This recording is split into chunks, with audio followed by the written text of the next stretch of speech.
एका गोलाचे पृष्ठफळ 1386 चौरस सेंटीमीटर आहे, तर त्या गोलाची त्रिज्या किती?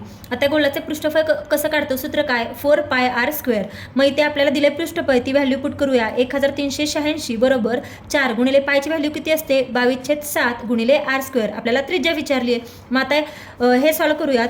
1386 गुणिले हे भागाकारात आहे, इकडे गेल्यावर गुणाकारात येणार आणि हे भागाकारात 4 गुणिले 22 बरोबर r². इथे 11ने भाग जातोय.